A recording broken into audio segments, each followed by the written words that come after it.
melakukan ibadah dengan maksimal, terutama di malam hari. Nah, ini apakah juga nantinya ketika orang biasanya kalau ada indikasi darah tinggi, itu kan biasanya lebih disarankan untuk lebih banyak tidur, dokter. Apakah nanti ketika kita maksimalkan dengan ngaji, kemudian bisa tarawih di malam hari, kemudian bisa tahajud dan sebagainya, apakah nanti ada dampak seperti dari segi kesehatannya ketika seseorang yang penderita darah tinggi ini lebih mengurangi tidurnya, dokter? Mohon pencerahan. Baik, pertama yakinilah bahwa semua perintah-perintah yang Allah berikan atau Allah wajibkan kepada kita itu pasti banyak hikmah-hikmah yang akan kita dapatkan, baik hikmah secara keimanan kita dalam rangka meningkatkan keimanan kita, dan hikmah secara jasadiah kita atau secara jasad kita. Maka kalau bicara tentang puasa Ramadan ya, kita perlu ingat bahwa kita memang melakukan ini karena Allah, dan memang ada waktu-waktu di mana kita diperintahkan Allah Subhanahu wa taala untuk melakukan, atau mungkin dicontohkan Nabi SAW untuk melakukan amal-amal kebaikan. Contoh mungkin puasa di siang hari. Puasa itu sendiri sebenarnya sudah menjadi salah satu sarana yang sangat luar biasa dalam menurunkan tekanan darah, itu puasa. Kemudian tilawatul Quran, membaca Quran, juga sudah banyak sekali penelitian-penelitian menjelaskan tentang bagaimana efek dari tilawah Quran terhadap tekanan darah.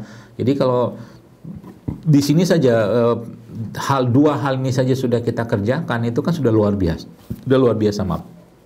Kemudian ditambah lagi mungkin dengan sholat malam kita seperti sholat tarawih. Saya kira mungkin kalaulah kita tarawih ya sekarang kita bicara rata-rata sholat tarawih habis isya selesai itu paling sekarang jam 8:30 atau paling lama jam 9 lah. Jam 9 kita selesai tarawih ya. Ini untuk kita bicara tentang normal ya. Normal bukan kita pada tingkat yang sangat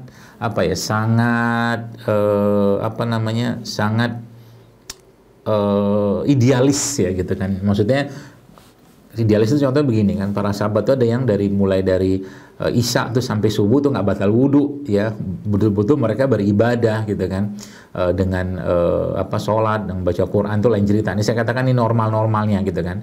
Misal dia jam 9 tuh sudah tidur lah, katakanlah sudah selesai semua jam 9 tidur, nanti bangun lagi malam jam 2 atau jam 3. Saya kira mungkin sudah sangat cukup itu tidurnya ya, nggak usah terlalu banyak juga karena kan itu sudah hampir 6 jam itu dia tidur ya. Kalau dia bangun jam 3 saja atau setengah 3 sudah hampir ya 5 jam, kurang lebih 5-6 jam cukup saya kira mungkin, apalagi tidurnya dijadikan atau dikondisikan dengan tidur yang berkualitas ya, dengan cara mematikan lampu ya, dia mau menghindari alat-alat elektronik di dekatnya, itu juga sangat baik ya untuk memberikan deep sleep ya, atau mungkin tidur yang dalam. Jadi nggak masalah sebenarnya. Jadi jangan kita justru khawatir ya dengan nanti puasa nih tidur saya juga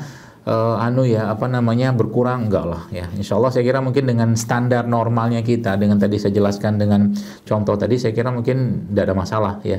Bahkan justru kita istirahatnya cukup ya, bahkan tidurnya juga cukup ya, makan cukup ya, puasa di siang hari insya Allah kan sangat baik untuk tubuh kita. Kecuali memang ya kita ibarat kata Allah kasih kekuatan lebih gitu kan, dan Allah jaga tubuh kita ya dengan syariat ini misalkan, dan akhirnya kita memasrahkan diri kita, ya Allah dengan berdoa gitu kan, semoga Engkau hilangkan penyakit darah tinggiku ini misalkan dengan aku mengurangi tidurku dengan memperbanyak tilawah dan sholatku, itu lain cerita. Nah, itu mungkin sudah beda cerita level imannya ya. Kalau itu bisa dikerjakan nggak masalah. Artinya kan Masya Allah kalau seandainya dalam kondisi kita berjibaku dalam lelah untuk lillah itu, kita akhirnya katakanlah misalkan ya, Masya Allah dipanggil Allah kan, Masya Allah itu sebuah hal yang luar biasa. Kita berlelah untuk Allah, dan saat lelah seperti itulah kita dipanggil, itu kan suatu kondisi yang sangat bagus ya, dalam kondisi kita melaksanakan amal kebaikan dan perintah Allah Subhanahu wa taala. Demikian.